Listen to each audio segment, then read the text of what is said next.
Yo. ¿Qué lo que? ¿Qué lo que? Tranquilo. Vamos a Okay, cocinar. yeah, let's do this. Let's do this.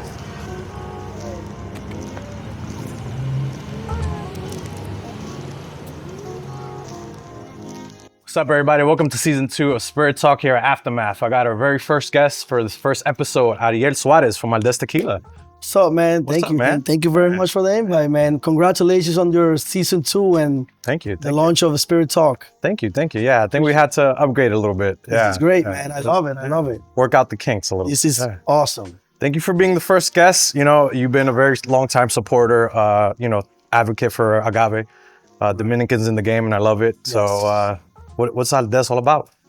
Well, Aldez is a brand that we launched in 2017, but then we commercialized it in 2018.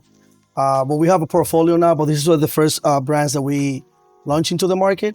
Aldez is a brand that is certified organic, sustainable, small batch, just from farm to table. We want to bring something special for real consumers that want to learn and want to taste what a real agave is. Right, and the market right now for that is like, It's amazing. It's very competitive, but it's also good, right? Because consumers are more educated about the product and the agave fields. Yeah. Gotcha. And I think for me, that was like why I fell in love with like, diving into this rabbit hole of like, good agave and good spirits and like making sure that things come from the right place and that all the right things are happening, right? So Yes. There's so much funk out there. It's good to see like a lot of good brands emerging and coming out and doing this thing. So you guys survived COVID, still doing your thing, growing, Yeah, man. which is like not wood, but everybody gets it. Yes, everybody gets it. So how do you get in the game, man? Like, how do you get into this whole spirit game? How do you start in this industry? Like, it's always my number. Yeah. I have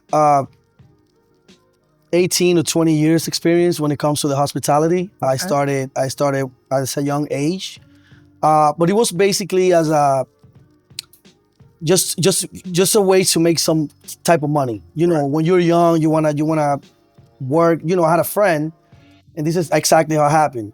I had a friend that he asked me, he said, "Hey man, I work in this restaurant downtown." When the 9/11 happened, financial district was a little chaos. Right.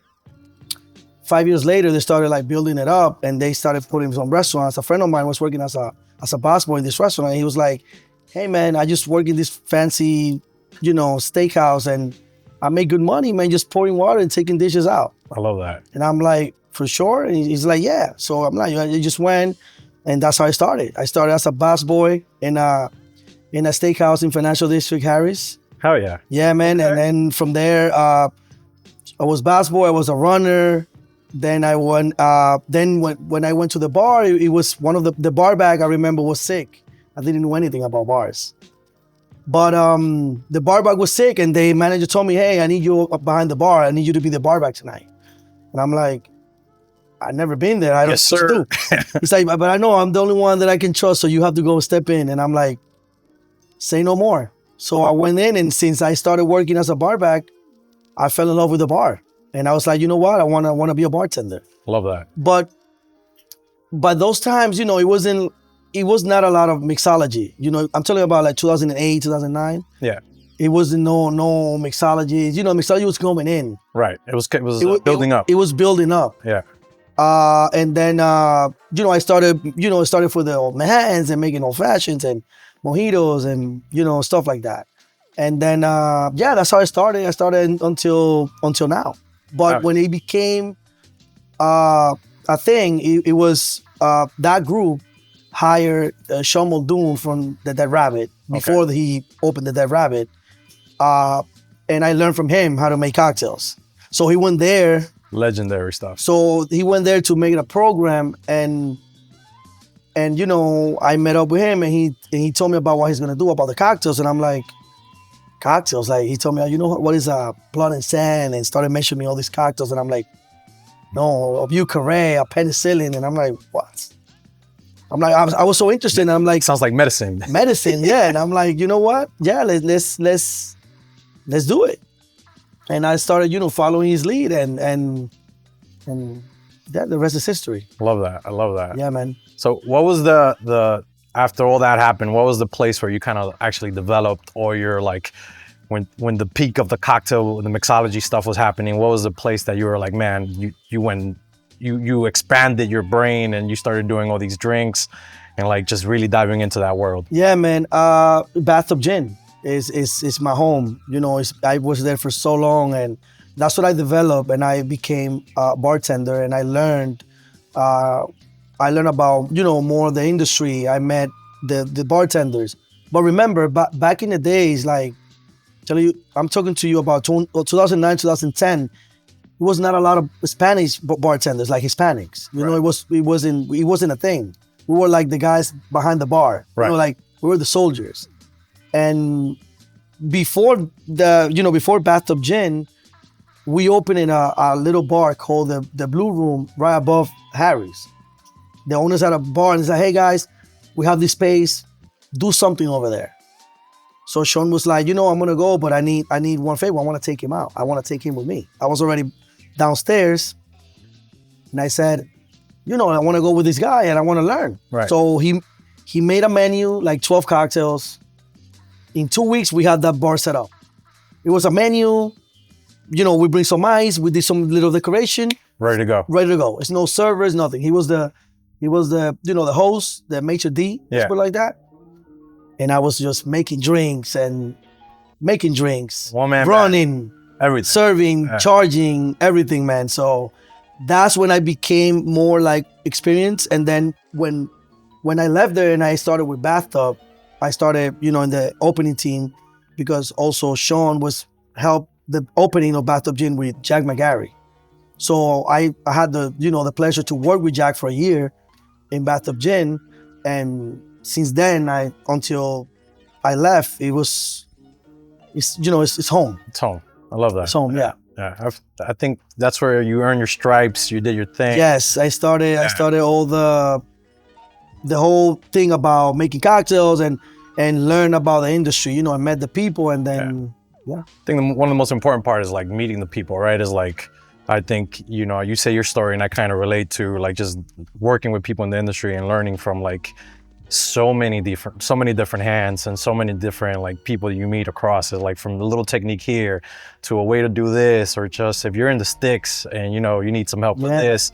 And it's such a beautiful industry, man. And I'm glad to see that there's so many of our people in the industry now, and it's grown so much. Yeah. And you know, when I started, I forgot to mention that for you to be behind the bar, you need to earn that spot. Right. It wasn't like, oh, you're gonna throw in there because you're cool. No, you need to pull your part. You need to be that guy. You need to learn your cocktails. You need to, you know, it was like something like you need to be proud of it. Like you need to earn it to be on that spot.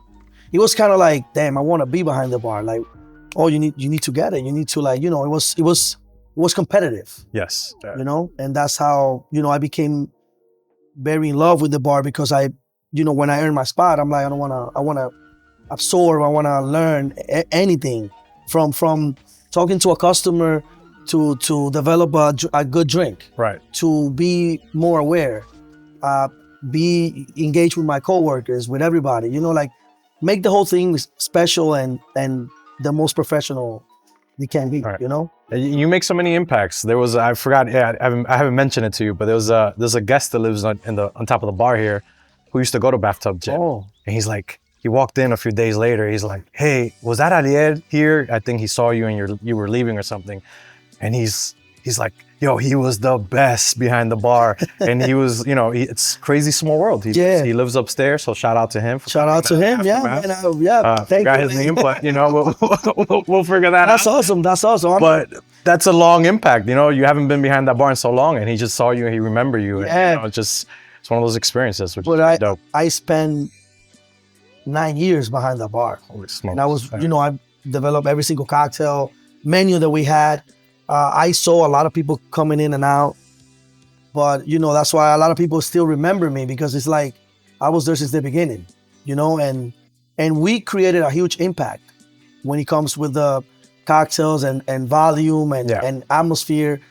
You know, it was a good place to go. You know, it still is, because it's still open. Yes. Yeah, it's nice. Shout out to them. Shout out to them. Shout out to Bathtub and Dave and Brandon, they're doing a great job. Shout out to them. Yeah. Yeah, it's one of those, like, even before, you know, I came to this, you know, this part of the world, this part of the business is like, you know, it's one of those bars where I didn't know too much about spirits. I didn't know about mixology. I don't know about that, but I knew that place, right? So I had coworkers in my previous life that were like, yo, I'm going to New York and I want to go to this place. And that was one of those spots, you know, it was there. Please Don't Tell, and a handful of other bars. So, Right. And it's always cool to like kind of see like, oh shit, you were behind that, you know? Yes. Like, that's pretty dope. That was pretty cool, man. So that's one of those places where you get to, you know, it's like an education piece. You went to school for 9 years in Bathtub Gin and kind of learn some of the agave business, which, you know, it's needless to say, this is how you tie this all into the agave. And just to be part of the Dominican culture too. So I know there's some rumors rumbling that, you know, you're making your way out to the Republic to bring some agave over there. So. Yeah, man. You know, I always wanted to bring this, this that we have, that is like the things that we learn about cocktails and also educate consumers. I always wanted to bring it to the motherland. Right. I want to, you know, my focus was bringing experience, but also like education behind to the bartenders and people in the industry, in the hospitality industry in Dominican Republic. So, you know, it was something that I've been working for 2 years already. And yeah, I already got my license, my distribution license in Dominican Republic. That is huge. And I'm bringing Aldez is the first line. Then we're going to bring Axu, which is one of our gins on our portfolio. Yep. And from there, who knows, you know, what else we can bring. Pioneering some good agave in the Dominican Republic. It took me a while, but I wanted to be very aware about everything. So I did everything step by step. And hopefully this year, April, May, we have some good organic tequila back in the island. Hell yes. Yeah. And I love to see that. It's like pushing the culture forward. Right. You know, I think there's a huge educational piece to go over there, and just like, you know, spreading knowledge like wildfire over there as far as like good products, right? Right. Not to knock any other brands, but it's like, you know, hey, this is what people should be looking out for. Right. Look out for this. You know, it's organic. It's like you said, it's ethically done throughout all across, and to me that's a huge importance. And to do that over there, where, you know, I think we're a little behind. Yes. You know, I know they're doing crazy programs over there too, but I think there should be a lot more awareness of cocktails in the Dominican Republic. You know, it's like we should have a whole week designated to it. Yes. Yeah, but you know what? I think you were telling me about that. Yeah, man. So it's not only me; it's a group of us of Dominican bartenders in New York City. Yeah. That we are creating this from a long time, and I think it's gonna happen this year. We're gonna be the first ones doing Dominican Cocktail Week. So we're gonna bring that exposure of bringing guest shifts and seminars and all these positive environments of the hospitality industry.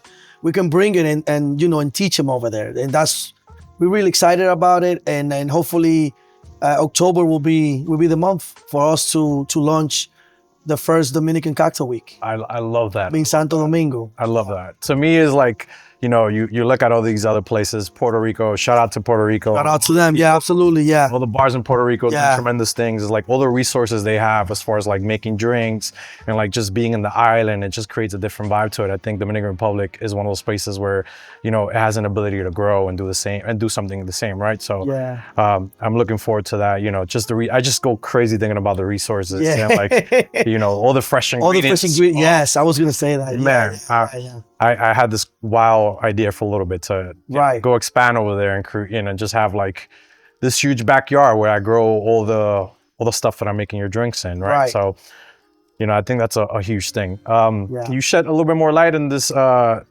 Dominican movement that we're doing cocktails and over here in New York City? Yeah. We have a movement called Dominicano de lo Mío. Group is like a bunch of you know, I'm not a bartender anymore, but I'm still. You're always a bartender. I'm always a bartender. You're always a bartender. We have a group of guys that we all created this movement, and we just want to bring the experience of the Dominican culture. Not only a party, it's just an experience. Right. We want to showcase our food, our ingredients, our atmosphere, our music. It's more cultural, you know, coro. El coro. Ya tú sabes, el coro. So it was something that we started 2 years ago, and shout out to Puerto Rico, La Factoria. They were the first ones to give us the okay to go over there and do the De Lo Mio party. It's been successful for the past 2 years. It's been a great experience. We had the parties, and now we're doing some other big things, with the Dominican movement. Dude, the clips of those parties look so wild. Like, they look so crazy to me. Like, just being able to see those things, I'm like, God, I had so much, that I missed out so much. It was kind of wild. But next one, I'm down. Sign me up. Oh, yes. Oh, no, you coming. A legendary head always, everybody. There we go. Always. Yeah. But those clips look so wild. So much fun. I think it's just being behind, having a group of like so many talented people behind the bar. Yes. And just, showcasing their abilities. And just, to me, the biggest part is everybody's smiling, everybody's having a good time. Tasty drinks are flowing, the music, the culture is being shared. So I think that's such a dope thing. Yes. Shout out to you guys for doing that. Thank you. Thank you for the invitation. Absolutely. Catch us at Perla Negra. Yes. On the 24th. Perla Negra. Yes, you're gonna be you part of the crew, man. Thank you. Yeah. For the invite. Yes. We'll take a little bit of aftermath up there to Harlem, right? Yeah, of course, man. Yeah, Harlem. Yeah. So a little bit about tying it back into like some of this organic product and some of the stuff that we got going on. Mm-hmm. What's one of the biggest takeaways that you have in this industry, or not necessarily a takeaway, something you could give an advice to like a young, eager bartender? I think you rock so many hats, right, starting in this journey. Right now, you're pioneering some spirits out to another country. You're doing these pop-ups. You start off as a busboy. You know what I mean? Like, so what's an advice you could give to your younger self, or an advice you could give to somebody in the industry now? Like, what's something you could look back on? I just always say that the confidence. You need to be confident of you. Follow your passions as well. And this industry is a very beautiful industry when people want it. It's not only about the money. It's just about the culture. Like, the best way I say is because the best that you engage with guests and with people, best human being you're gonna be in the future. That's my advice, is just to learn about this beautiful industry, about, bartender is not a career. I think it's, for me, it's like a passion. Right. When you are behind the bar, you're like an artist, and you control your space, you control your customers, like, knowledge. When you have knowledge and stuff about, working on the industry, right, you're gonna be excellent. Yeah, I think it's a very rewarding kind of craft, right? Because it's like we're providing a sense of like a service, a bit of happiness. You never know what type of day somebody's having, that you can make that day better just by going a little extra, or making them a tasty drink, or just having and engaging in a conversation. Right. Like, the world is a crazy place, and be able to like, make a mojito for somebody, or margarita, or something fun that you're cooking up. I think that, to me, nothing brings me more joy than like to be behind the bar and like whip something super tasty for somebody, or like have somebody, help me work a cocktail out, right? Yeah, so definitely. Yeah, I sometimes some of the regulars come in and they're like, hey, you got working on something new? And I'm like, you're damn right, my test dummy, you're damn right.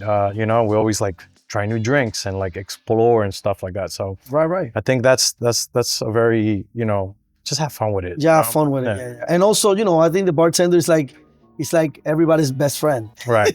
Everybody knows, because when people got some stress, stuff comes to the bar, the bartender talks about sports.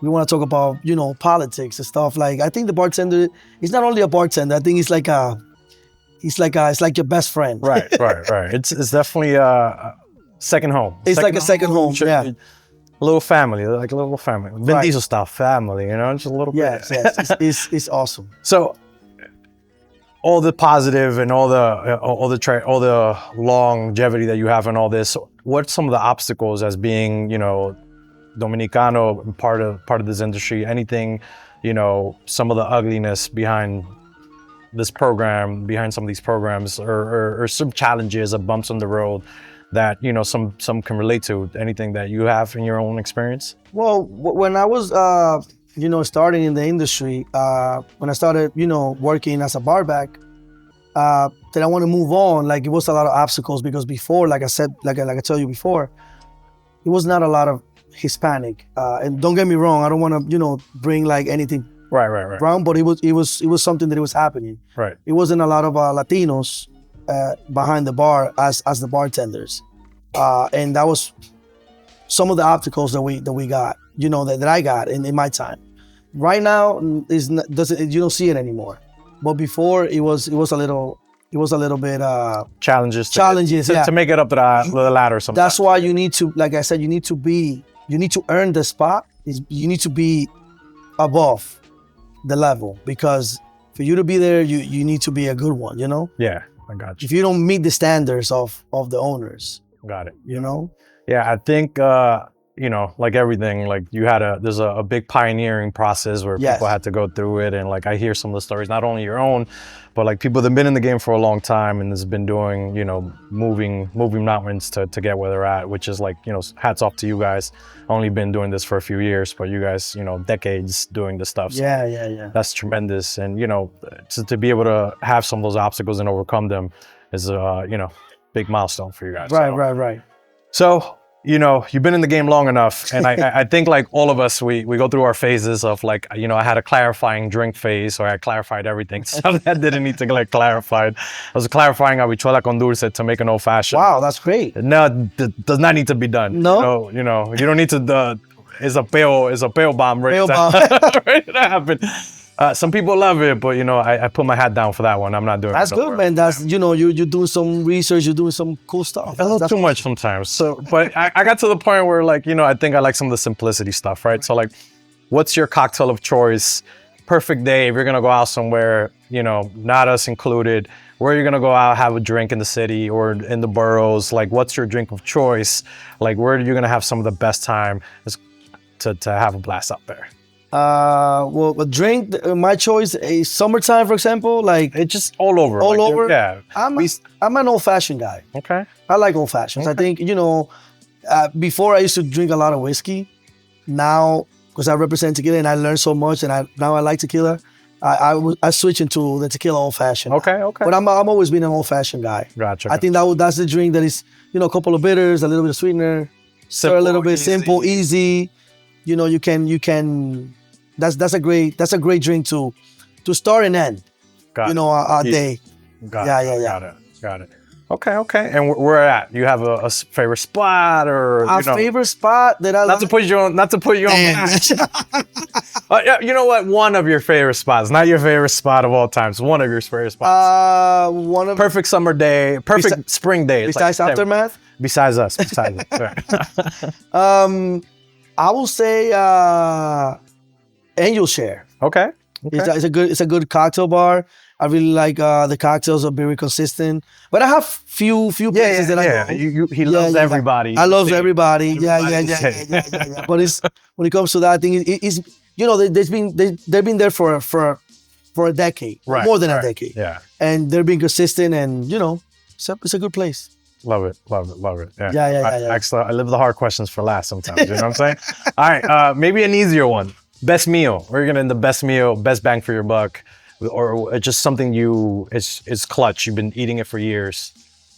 Well, I go to this Dominican restaurant called La Brisa del Cibao, 103rd and 37th Okay. in Corona. It's like a long Dominican family meal restaurant. Right. And I've been going there since I'm young, so that's like my spot. Just I go at least 3 times a week. 3 times a week. Yeah. Okay. So I don't cook. Okay. I just go there and have my lunch and Feed me. Yeah, it's amazing. Ariel Part 2 walked in. Yes. Tocayo. Yeah. So love it. Yeah. It's one of those things where best food, something is gonna hit every time. And, Dominican food, obviously, we're Dominican, so Yes. arroz con pollo. Arroz con pollo, arroz con habichuela, It's gonna be the thing. con cosito arriba. Love that. Yes. So, man, I appreciate you for coming. Is there, Thank you. anything you want to add? Anything you want to bring to the? Yes, so February 24th, Okay. we're gonna have the Dominican Independence Industry Party. Okay. The Dominican Day is the 27th, but we're gonna do it the 24th on a Monday. Obviously, you are behind. You I'll are be behind the behind- bar. I'll be behind So the that's bar, our yeah. new. The first pop up of 2025. Love it. So please, guys, check us out at Perla Negra in Harlem. It's gonna be a fun night. We're gonna have bartenders from different bars, having Dominican culture. We're gonna have a sancocho. Also, Way better, Dick. Well, yes, we're having a sancocho, man, at the end. So that's gonna be awesome, and it's gonna be in Perla Negra. Perla Negra, man. Yeah. Legendary place. I gotta go. Shout out to Felix. Yes. Shout out to Francis. Shout out to Right, them. and we're gonna have more pop-ups coming, but we're gonna keep Aftermath. updating. We're gonna have to. Please. Amazing, yeah. Long overdue. Yeah, Yes. there's I'm excited, man. I can't wait to get up there. Maybe I'll take some habichuela con dulce syrup. So Dude, amazing. I would love to try it. That's actually really cool, like a clarified milk punch. Habichuela con dulce. it was insane, bro. It was insane. Amazing. It I was- want to try it, man. I want to try it. I might pick it up again. All right, no Pick it up. problem. But hey, guys, thank you for tuning in. This has been episode 1 of season 2 of Spirit Talk. Take care.